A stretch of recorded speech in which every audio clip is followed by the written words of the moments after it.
애증관계라는 표현이 있어요. 사랑에 미워할 증, 사랑하기는 한데 좀 미워하기도 하는 그런 관계가 있어요. 대표적인 관계가 어떤 관계인지 아세요, 여러분? 부부관계입니다.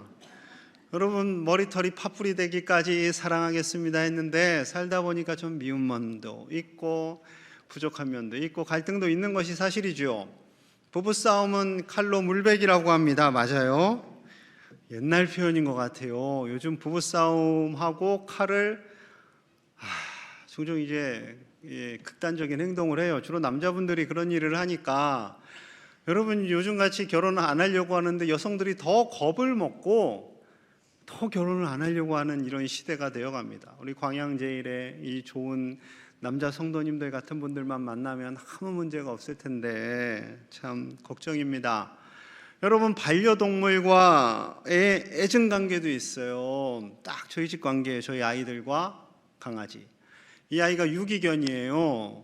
유기견이다 보니까 얘가 상처가 많아서 그런지 애교를 잘 안 부려요. 보통 이제 주인들한테 배도 이렇게 까고 저 이뻐해 주세요, 만져주세요 이런 막 애들이 막 자지러질 텐데 얘는 그런 게 없어요.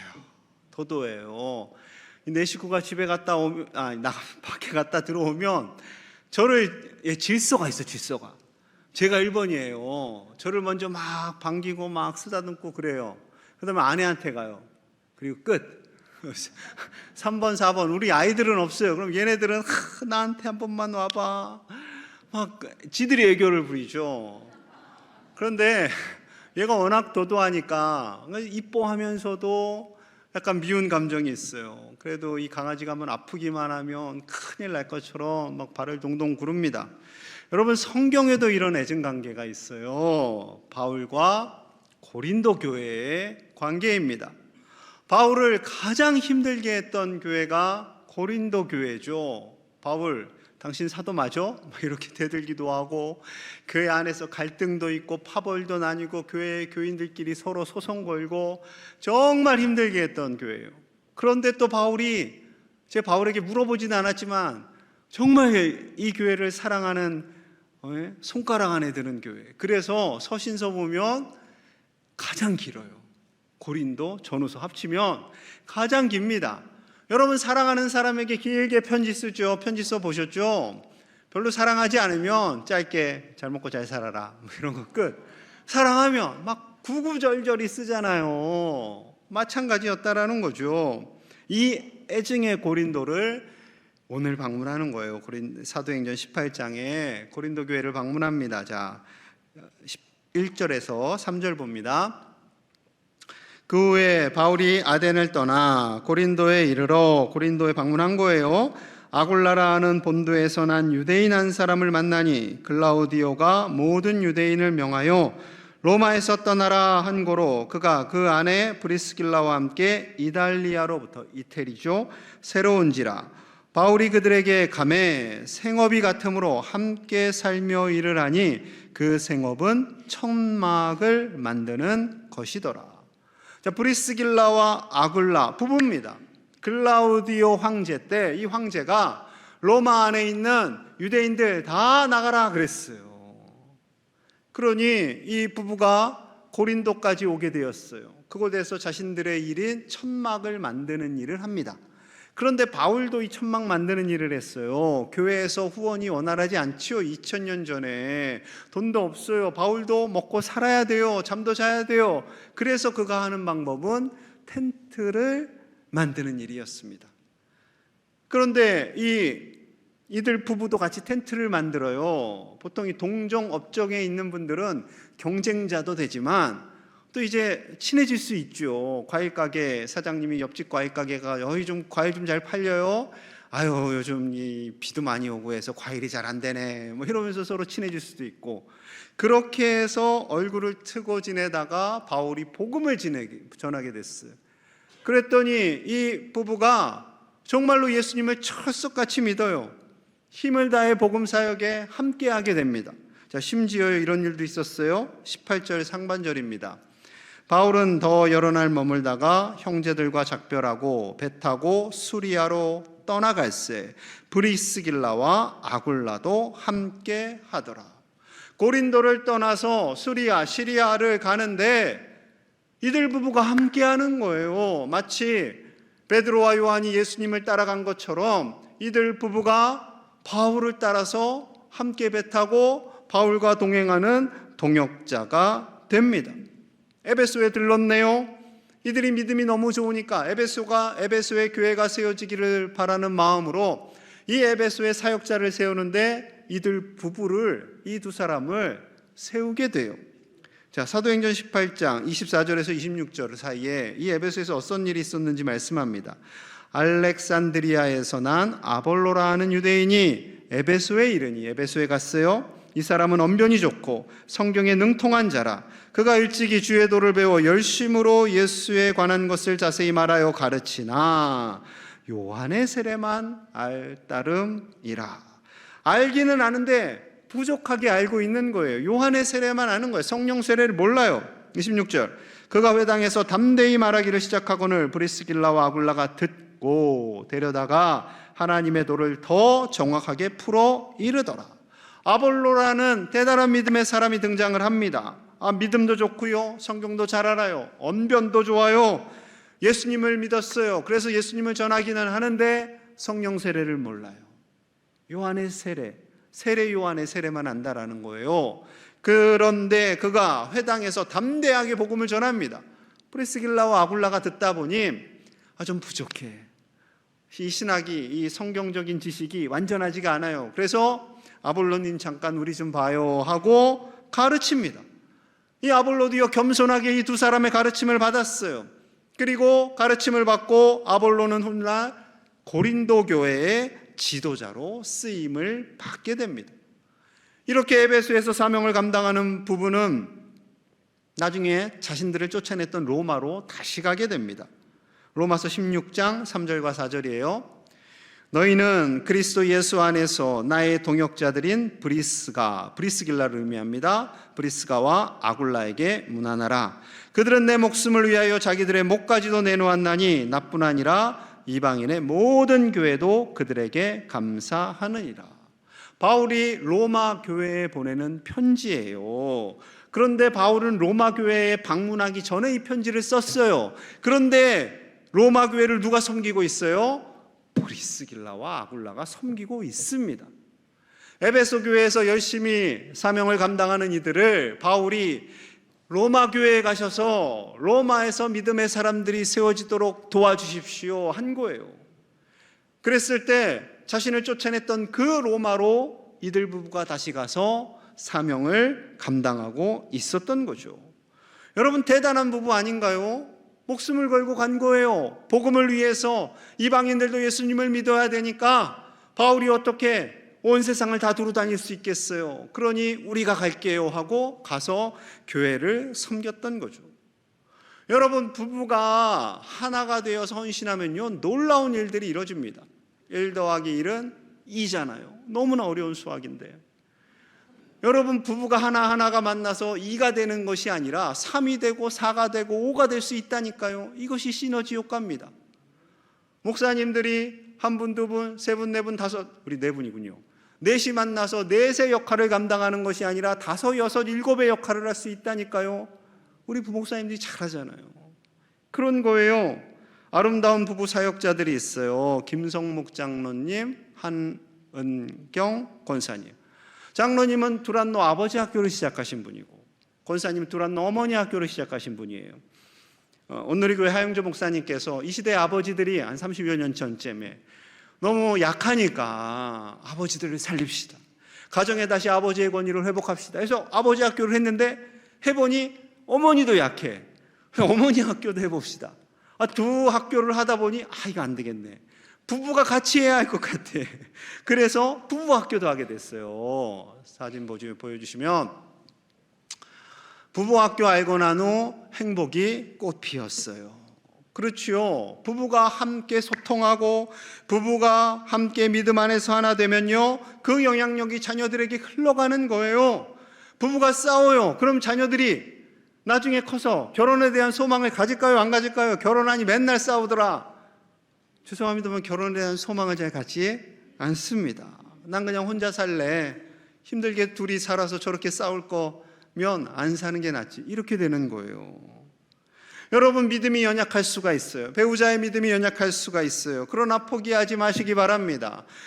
포기하지 말고 함께 기도하고요, 존중하고요, 소통함으로 인해 부부가 하나 되고 브리스길라와 아굴라처럼 하나님의 나라와 교회를 위해 충성하는 귀하고 복된 믿음의 부부들이 다 되시기를 간절히 축복합니다.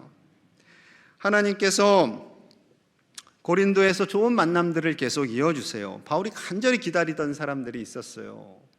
베레아에서 너무 급하게 바울 혼자 어디로 갔어요? 아테네로 갔죠. 함께했던 실라와 디모데는 그 배를 타지도 못했어요. 얼마나 급했으면 그랬겠어요. 그런데 아테네에서도 또 못 만났어요. 자, 5절 봅니다. 실라와 디모데가 마게도냐로부터 내려오매 바울이 하나님의 말씀에 붙잡혀 유대인들에게 예수는 그리스도라 밝히 증언하니. 실라와 디모데 베레아에서 헤어지고 아테네에서 못 만나고 이 고린도에서 만난 거예요. 그러니 바울이 얼마나 신이 났겠습니까? 하나님의 말씀에 붙잡혀서 예수님이 메시아입니다, 예수님이 우리의 구세주 되십니다를 힘차게 외치는 거예요. 여러분, 그 당시에 지도도 없고 핸드폰도 없고 그 없던 상황 속에서 바울과 실라 디모데가 만나는 건 쉽지 않습니다. 서울에서 김서방 찾기 수준이지요. 하나님의 은혜로 이들이 만났어요. 그리고 하나님께서 계속 좋은 만남을 이어가게 하십니다. 자, 7절 8절 볼게요. 거기서 옮겨 하나님을 경외하는 디도 유스도라는 하는 사람의 집에 들어가니 그 집은 회당 옆이라. 또 회당장 그리스보가 온 집안과 더불어 주를 믿으며 수많은 고린도 사람도 듣고 믿어 세례를 받더라. 하나님을 경외하는 디도 유스도를 만나게 하십니다. 그리고 그의 집에서 묵으며 복음을 전하게 한 거죠. 그리고 회당장 그리스보가 온 가족과 더불어 다 예수님을 믿게 되는 거예요. 더 많은 그 고린도 사람들이 예수님을 믿습니다. 바울과 실라 디모데가 얼마나 신이 났을까요? 얼마나 기뻤을까요? 여러분, 그런데요, 좋은 일, 막 열매가 맺는 일, 그런 일들이 이루어짐과 동시에 바울도 지쳐가는 거죠. 바울이 계속해서 도망치듯 사역을 감당하잖아요. 열매가 맺어져요. 그 과정 속에서 많은 에너지를 쏟아냅니다. 기계도 계속 돌리면 고장나잖아요. 바울도 지쳤어요. 그때 하나님께서 위로해 주세요. 자, 9절 우리 함께 봅니다. 9절 시작. 밤에 주께서 환상 가운데 바울에게 말씀하시되 두려워하지 말며 침묵하지 말고 말하라. 아멘.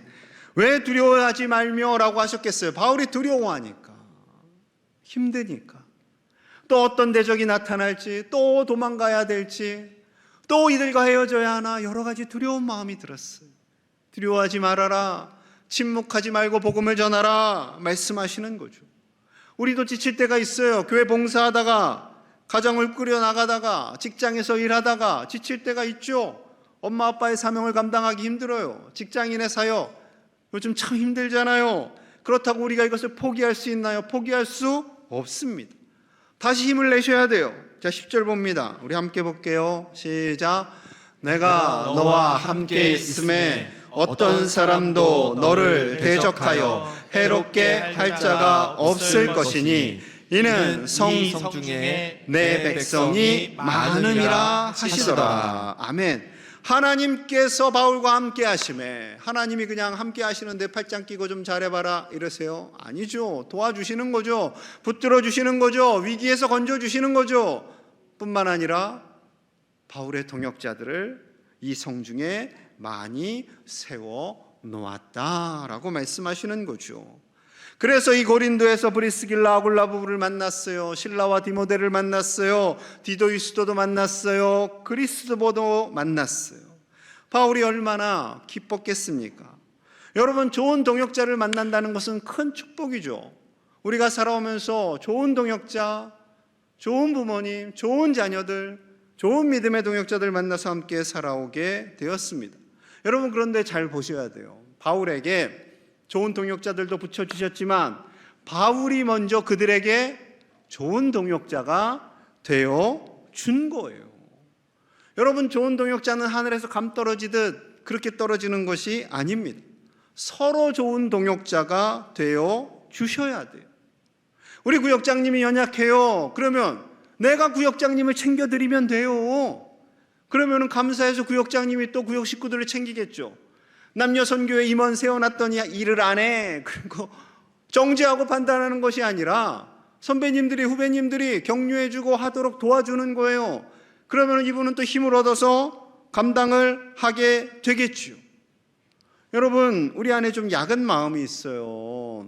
어떤 약은 마음이냐면, 나는 좀 부족한데 나와 함께하는 사람은 능력자가, 나의 동역자가 되었으면 좋겠어 하는 마음이 있어요. 또 이런 마음도 있어요. 우리 아들이 좀 부족해, 약해, 믿음도 약해. 그러면은 믿음 좋은 며느리, 돈도 잘 버는 며느리, 성격도 좋은 며느리, 시부모님을 잘 섬기는 며느리를 붙여 주시옵소서 하고 기도하는 거죠. 우리 딸이 약해. 그럼 또 우린 기도하는 거죠. 우리 사위, 믿음 좋은 사위, 돈 잘 버는 사위, 딸에게 잘해주는 사위, 장인 장모에게도 잘하는 사위를 붙여 주시옵소서. 여러분, 이 마음은 어떤 마음? 죄송합니다. 용서하고 들으세요. 도둑님 마음. 그런 거예요. 여러분, 함께 좋은 동역자가 되어줘야 돼요. 함께 믿음의 신실한 동역자가 되어줘야 돼요. 그래서 바울은 고린도 교인들에게 최고의 동역자가 되어줍니다. 자, 11절 볼게요. 11절. 1년 6개월을 머물며 그들 가운데서 하나님의 말씀을 가르치더라. 1년 6개월 동안, 다른 데서는 그렇게 오래 머물지는 않았잖아요. 1년 6개월 동안 머물면서 정성을 다해서 고린도 교회 교인들을 세웁니다. 그들을 챙깁니다. 사랑합니다. 얼마나 정성을 다했는지요. 고린도전서 3장 1절과 2절에 이렇게 표현하고 있어요. 형제들아, 내가 신령한 자들을 대함과 같이 너희에게 말할 수 없어서 육신에 속한 자 곧 그리스도 안에서 어린 아이들을 대함과 같이 하노라. 내가 너희를 저주로 먹이고 밥으로 아니하였노니 이는 너희가 감당하지 못하였음이거니와 지금도 못하리라. 고린도 교인들이 너무나 약해요. 그래서 바울이 어머니의 심정으로 그들에게 복음을 가르칩니다. 어떻게 해요? 젖을 먹이는 마음으로. 여러분, 젖 먹이는 일이 쉽지 않아요. 아내가 아기들한테 젖 먹일 때 어때요? 한두 시간마다 깨요. 얘네들이 계속 한 번 먹고 그냥 한 3, 4시간, 7, 8시간 자면 얼마나 좋아요. 안 그래요? 한두 시간마다 깨요. 엄마한테 젖 잘라고 쫄려요. 그 엄마는 그냥 사랑으로 먹이는 거죠. 또 먹이고 또 먹이고 또 먹이고. 그렇게 고린도 교회를 섬겼는데 이들이 바울을 정죄하고 갈등하고 다투고 싸워요. 얼마나 바울의 마음이 찢어졌겠습니까? 여러분, 그럼에도 불구하고 바울은 좋은 동역자가 되어 주었어요. 여러분, 우리 가정에도 부부가 서로 그러한 동역자가 될 수 있기를 축복합니다. 구역 안에서, 남녀 선교회 안에서 이런 동역이 이루어지는 아름다운 교회가 되어야지요. 생각이 다르고 고향도 다르고 모든 것이 다르지만 예수 그리스도 안에서 한마음 되어서 서로 좋은 동역자가 되어주는 우리 믿음의 공동체 될 수 있기를 간절히 축복합니다. 하나님께서 그렇게 바울을 격려하셨어요. 그럼 좀 좋은 일만 있으면 얼마나 좋아요. 그런데 사단은요, 우리 사도행전 읽으면서 깨닫지만 절대 바울을 가만히 두지 않습니다. 자, 12절 13절이에요. 갈리오가 아가야 총독되었을 때에 유대인이 일제히 일어나 바울을 대적하여 법정으로 데리고 가서 말하되 이 사람이 율법을 어기면서 하나님을 경외하라고 사람들을 권한다 하거늘 갈리오가 아가야의 총독이 되었어요. 지도를 좀 보시면요, 이 그리스는 그 당시에 두 큰 땅덩어리로 되어 있었습니다. 오늘날 우리 대한민국과 북한, 남한과 북한 있는 것처럼 북쪽이 마게도냐고 남쪽이 아가야예요. 아가야의 수도가 고린도였어요. 그러니 저 아가야를 다스리는 총독에게 이 바울을 또 제일 끌고 가는 거예요. 얼마나 높은 분을 만나게 한 거예요. 참 바울도 짠합니다. 사람들이 이리 끌고 다니고 저리 끌고 다니고 때리고. 바울은 법을 어긴 일이 없지요. 유대인들이 복음을 전하는 바울이 싫은 거예요. 그런데 하나님께서 분명히 함께 해주시겠다, 너를 도울 사람을 보내줄 거다 약속하셨잖아요. 하나님이 어떻게 돕냐면요, 자 14절에서 16절 봅니다. 바울이 입을 열고자 할 때, 이제 자신 변호하려고 하는 그때에 이 갈리오 총독이, 갈리오가 유대인들에게 이르되, 너희 유대인들아, 만일 이것이 무슨 부정한 일이나 불량한 행동이었으면 내가 너희 말을 들어주는 것이 옳거니와, 만일 문제가 언어와 명칭과 너희 법에 관한 것이면 너희가 스스로 처리하라. 나는 이러한 일에 재판장 되기를 원하지 아니하노라 하고 그들을 법정에서 쫓아내니. 그의 말을 정리하면 이렇습니다. 만약에 바울이, 당신들이 끌고 온 이 바울이라는 작자가 살인을 했거나 도둑질을 했거나 나쁜 일을 했으면 내가 들어주는 게 옳다. 그런데 너희의 문화, 유대인들의 문화, 유대인들의 종교, 너희들의 법에 관한 거면 너희가 알아서 처리해라. 난 그거 잘 모른다. 이렇게 한 거예요. 그리고 쫓아내버렸어요. 그 소송을 기각해버린 거죠. 그러니 이 고소한 자들 얼마나 마음이 상했겠어요. 쫓겨났어요. 여러분, 이스라엘 사람들이 자존심이 대단합니다. 여자들도 다 군대, 법적으로 남자 여자 다 군대 가요. 그래서 이분들이 쉽지 않은 분들이에요. 아주 세요. 그래서 이 일을 주도한 자를 붙들었어요. 17절 봅니다. 모든 사람이, 모든 유대인들이 해당장 소스데네를 잡아 법정 앞에서 때리되 갈리오가 이 일을 상관하지 아니하니라. 소송을 함께 걸기 위해서 막 바울을 끌고 왔던 이 사람들이 자존심이 상하니까 이 소스데네를요, 이름도 별로 안 좋아. 소스가 안 될 것 같은 사람을 소스데네. 그럼 제 장신 때 입시 때 그렇게 외웠어요. 이름을 외워야 하거든요. 여러분도 이제 기억날 거예요. 소스가 된다 안 된다? 소스데네. 소스데네. 여러분, 이 사람을요 사정없이 때린 거예요. 사정없이. 그런데 갈리오 총독은 모른 척합니다. 이렇게 하나님께서 정리하시는 거죠. 사단이 바울을 대적했으나 하나님께서 바울의 입을 아예 그냥 막으셨어요. 너 가만히 있어, 내가 할게 하고 갈리오 총독을 통해서 이 일을 깨끗이 정리하신 거죠. 사랑하는 여러분, 하나님께서 우리를 위하여 일하고 계심을 신뢰하시기를 축복합니다. 하나님은 보이지 않아요. 그러나 하나님은 분명히 우리를 위해서 일하고 계세요. 때로는 조급하고 발을 동동 구르고 싶을 때가 있죠. 그러나 하나님께서 그 가운데도 우리를 위하여 일하고 계시고 우리를 돕고 계시는 신실하신 하나님이심을 신뢰하시는 저와 여러분들 되시기를 축복합니다. 이제 2차 전도 여행이 마무리되고 있어요. 바울이 모든 에너지를 다 쏟았어요. 낯선 땅 유럽에 가서 끌려다니고 위기도 처하고 그 모든 과정을 겪고 이제 유럽을 떠날 때가 되었어요. 항구 도시인 갱그레아로 갑니다. 지도를 조금 보여주시면 빨간 밑줄 치는 곳이 갱그레아고 조금 위가 고린도예요. 이제 갱그레아에서 배를 타고 에베소 들렸다가 이제 예루살렘으로 오게 되죠. 자, 그런데 갱그레아에서 이런 일이 있었어요. 18절 하반절 봅니다. 함께 볼게요. 시작. 바울이 일찍이 서원이 있었으므로 갱그레아에서 머리를 깎았더라. 아멘.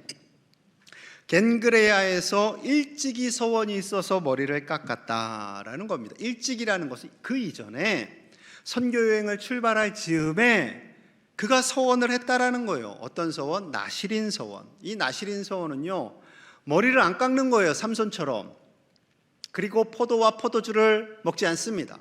몸과 마음을 거룩하게 하는 거예요. 즉 유대인들은 큰 결단을 할 때 머리를 깎는 것이 아니라 머리를 길러요.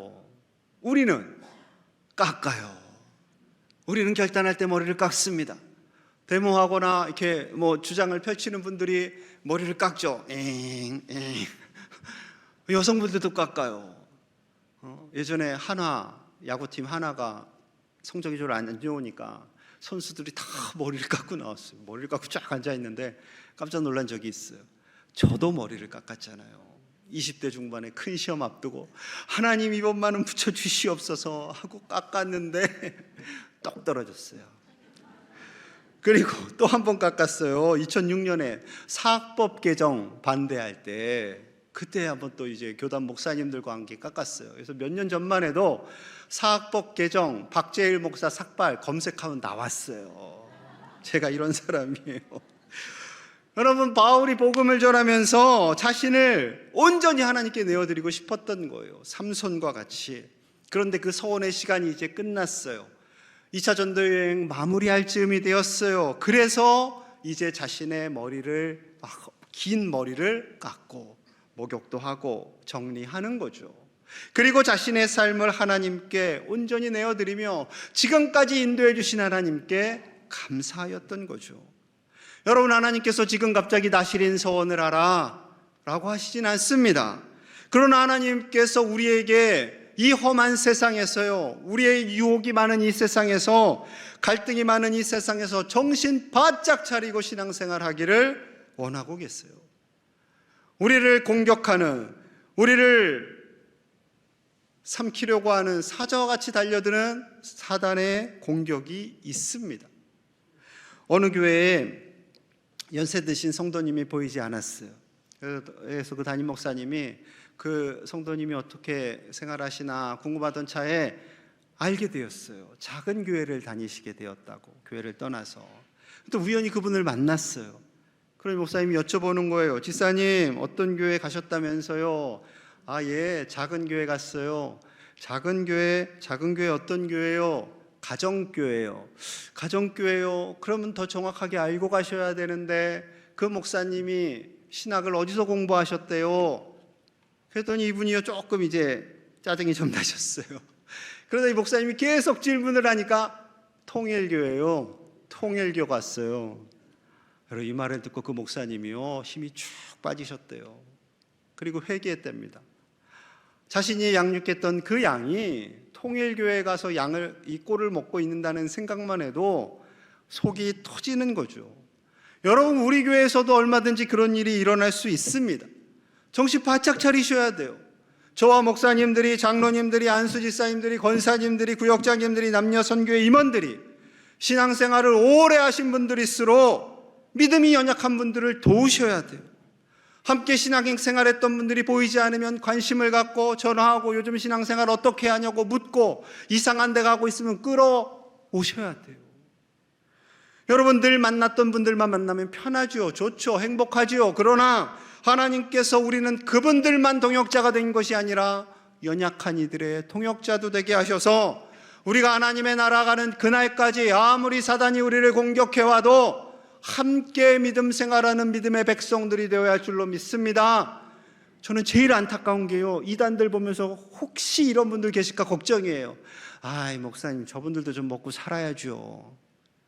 여러분, 그거 아닙니다. 그거 아니에요.